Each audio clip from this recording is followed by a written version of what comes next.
Real எஸ்டேட்ல investment பண்ணணும் அப்படின்றது எல்லாரோட ஒரு ட்ரீமா இருக்கும். பட் எப்படி நம்ம ஸ்டெப் பை ஸ்டெப்பா ரியல் எஸ்டேட்ல நீங்க வந்து இன்வெஸ்ட் பண்ணணும் அப்படின்றத இந்த வீடியோல உங்களுக்கு நான் தெளிவா சொல்றேன். நான் சொல்லப் போற இந்த 6 ஸ்டெப்ப நீங்க ஃபாலோ பண்ணீங்க அப்படின்னா, ஒரு கரெக்ட்டான ப்ராப்பர்ட்டி, கரெக்ட்டான பிரைஸ்ல, கரெக்ட்டான லொகேஷன்ல எந்தவித லீகல் இஷ்யூ இல்லாம உங்களால வந்து வாங்க முடியும். ஃபர்ஸ்ட் ஸ்டெப் வந்து என்ன அப்படின்னா, அப்ஜெக்டிவ். இப்போ நீங்க ஒரு ப்ராப்பர்ட்டி வாங்கும்போது உங்களோட அப்ஜெக்டிவ் என்ன? நோக்கம் என்ன? அந்த ப்ராப்பர்ட்டி நான் எதுக்காக வாங்க போறேன்? வாடகைக்கு விடுறதுக்காக வாங்க போறேனா? இல்ல பிசினஸ் பண்றதுக்காக ஒரு கமர்ஷியல் காம்ப்ளெக்ஸ் கட்டுறதுக்காக வாங்க போறேனா? இல்ல ஒரு இன்வெஸ்ட்மென்ட் பண்றதுக்காக ஒரு லேண்டோ, ஒரு டிடிசிபி பிளாட்டோ வாங்க போறேனா? ஸோ அத வந்து நம்ம வந்து லாங் டெர்ம்க்கு வாங்க போறோம்னா, இல்ல ஷார்ட் டெர்ம்க்கு எனக்கு வந்து தேவைப்படுதா? உடனே நான் வீடு கட்டணுமா? இல்ல ஒரு 5 வருஷம், 10 வருஷம் கழிச்சு நான் வீடு கட்டணுமா?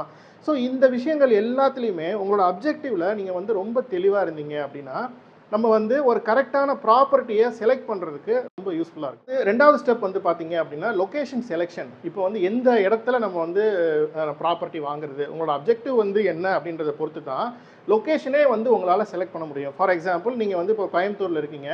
நீங்க வந்து இப்போ நீங்க செட்டில் ஆகுறது வந்து கோயம்புத்தூர்ல செட்டில் ஆக போறீங்க அப்படின்னா, நீங்க வந்து கோயம்புத்தூர்ல ப்ராப்பர்ட்டி நீங்க வந்து வாங்கலாம். ஸோ நீங்க லொகேஷன் வந்து கோயம்புத்தூர செலக்ட் பண்ணலாம். இல்ல நீங்க வந்து ஒரு வேலைக்காக, ஜாப்க்காக கோயம்புத்தூர்ல ஒர்க் பண்ணிட்டு இருக்கேன். நான் வந்து செட்டில் ஆகுறது வந்து என்னோட நேட்டிவ்ல ஒரு தேனியில நான் செட்டில் ஆக போறேன் அப்படின்னா, ஸோ அதுக்கு தகுந்த மாரி நம்ம ஒரு பிளானிங்லாம் பண்ணிட்டு, அதுக்கப்புறம் தான் நம்ம ஒரு ப்ராப்பரான ஒரு இன்வெஸ்ட்மென்ட் வந்து நம்ம வந்து பிளான் பண்ணணும். நம்மகிட்ட வந்து சொல்றாங்க, மார்க்கெட்டிங் பண்றாங்க அப்படின்றத ஒரு தெளிவா பிளானிங் இல்லாம நம்ம வந்து லொகேஷன் வந்து இன்வெஸ்ட் பண்ணக்கூடாது. ஏன்னா, இப்ப ஏதாவது ஒரு லோன்ல மாட்டிக்கிட்டீங்க அப்படின்னா, அது வந்து ஒரு பெரிய கமிட்மெண்ட் ஆயிரும்.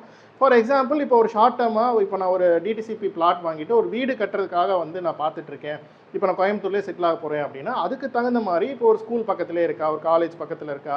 நம்ம ஆஃபீஸ் போயிட்டு வர மாரியான ஒரு பிளேஸ் வந்து பக்கத்திலேயே இருக்கா? ஸோ இதெல்லாம் அனலைஸ் பண்ணி ஒரு லேண்ட் வந்து உங்களால வாங்க முடியும்.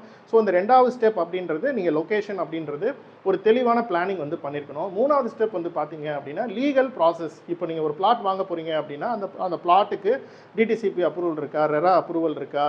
ஸோ இது எல்லாமே ப்ராப்பரா பண்ணியிருக்கிறாங்களா? பில்டிங் பண்ண முடியுமா? ஸோ அது வந்து இன்ஃப்ராஸ்ட்ரக்சர்லாம் எந்த அளவுக்கு இருக்கு? லீகலா வந்து எல்லாமே ப்ராப்பர் லைசென்ஸ் எல்லாமே இருக்கா? அப்படின்றத நீங்க வந்து செக் பண்ண வேண்டியது வந்து 3வது ஸ்டெப்பு. 4வது ஸ்டெப் வந்து பார்த்தீங்க அப்படின்னா, பட்ஜெட் பிளானிங். நம்ம எப்படி வந்து அந்த ப்ராப்பர்ட்டில இன்வெஸ்ட் பண்ண போறோம்? நம்மளோட ஓன் மனி இன்வெஸ்ட் பண்ண போறோமா? நம்ம அதுக்காக ஏதாவது இன்வெஸ்ட்மென்ட் பண்ணியிருக்கிறத நம்ம எடுக்கலாமா? எப்படி டவுன் பேமெண்ட் பண்ணலாம்? லோன்ஸ் நம்ம எப்படி பிளான் பண்ணலாம்? ஃபார் எக்ஸாம்பிள் இப்போ ஹஸ்பண்ட், ஒய்ஃப் 2 பேர் ஒர்க் பண்ணிட்டு இருப்பீங்க. ஸோ யார் பேர்ல லோன் எடுக்கலாம்? உங்களோட டாக்ஸ் எல்லாம் எந்த அளவுக்கு வந்துட்டு இருக்கு? ஸோ அத பொறுத்து வந்து நீங்க ஒரு பட்ஜெட் பிளானிங் வந்து நீங்க பண்ணணும். நெக்ஸ்ட் வந்து பார்த்தீங்க அப்படின்னா, ப்ராப்பர்ட்டி விசிட்.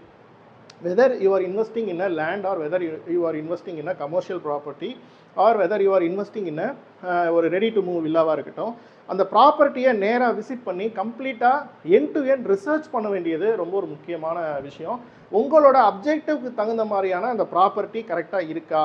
உங்களோட கோலுக்கு தகுந்த மாதிரியான நீடு வந்து அந்த ப்ராப்பர்ட்டி வந்து உங்களுக்கு கொடுக்குமா? உங்களோட ரெக்யர்மெண்ட் எல்லாம் கரெக்டாக சாட்டிஸ்ஃபை பண்ணுமா? அப்படின்றத நேராக போய் பார்த்து நம்ம கம்ப்ளீட்டாக அனலைஸ் பண்ண வேண்டியது ரொம்ப ஒரு முக்கியமான விஷயம். நெக்ஸ்ட் ஒரு ஃபைனல் ஸ்டெப் நான் என்ன சொல்லுவேன் அப்படின்னா, ஒரு ப்ரொஃபஷனல் கைடன்ஸ் அப்படின்றது எடுத்துக்கிட்டீங்க அப்படின்னா, தேவையில்லாத பிரச்சனைகளை வந்து நம்ம அவாய்ட் பண்ண முடியும். ஃபார் எக்ஸாம்பிள் ஒரு அட்வொகேட் கிட்ட நம்ம கன்சல்ட் பண்ணுறதா இருக்கட்டும், இல்லை ப்ராப்பர்ட்டி பற்றி நல்லா தெரிஞ்ச ஒரு ட்ரஸ்டடான அட்வைசர் கிட்டேயோ ஒரு கன்சல்டன்ட் கிட்டேயோ நம்ம வந்து கேட்டுட்டு நம்ம வந்து எல்லாமே கரெக்டாக பார்த்துருக்குறோமா? இப்போ பேங்க் லோன் மூலியமாக போகிறோம் அப்படின்னா மோஸ்ட்லி பேங்க்லேருந்து எல்லாமே செக் பண்ணிடுவாங்க டாக்குமெண்ட்டு. ஸோ அந்த லீகல் வெரிஃபிகேஷன் எல்லாமே பேங்க் சைட் பார்த்துருவாங்க. மற்றது மட்டும் நம்ம வந்து பார்த்தா போதும். வேறஸ் நம்ம வந்து ஓன் மணி இன்வெஸ்ட் பண்ண போகிறோம் அப்படின்னா, ஒரு ப்ரொஃபஷனலான ட்ரஸ்டட் அட்வைசர் கிட்ட நம்ம வந்து எல்லாமே ப்ராப்பராக ஒரு செகண்ட் ஒப்பீனியன் வாங்கிட்டு செக் பண்ணிட்டு போய் இன்வெஸ்ட்மெண்ட் பண்ண வேண்டியது ரொம்ப ஒரு முக்கியமான விஷயம். போஸ்ட் ரெஜிஸ்ட்ரேஷனுக்கு அப்புறம் என்னென்ன விஷயங்கள் பண்ணணும்? ஃபார் எக்ஸாம்பிள் பட்டா ட்ரான்ஸ்ஃபராக இருக்கலாம்.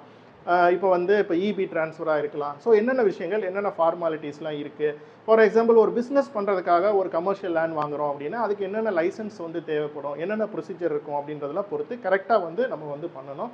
நான் சொன்ன இந்த 6 ஸ்டெப்பை நீங்கள் ஃபாலோ பண்ணீங்க அப்படின்னா, உங்களால் ஒரு கரெக்டான ப்ராப்பர்ட்டியில் உங்களால் இன்வெஸ்ட் பண்ண முடியும். இந்த மாதிரி ரியல் எஸ்டேட் ரிலேட்டடான இன்வெஸ்ட்மெண்ட் சம்மந்தமான வீடியோஸ்க்கு கண்டிப்பாக என்னை வந்து ஃபாலோ பண்ணுங்கள்.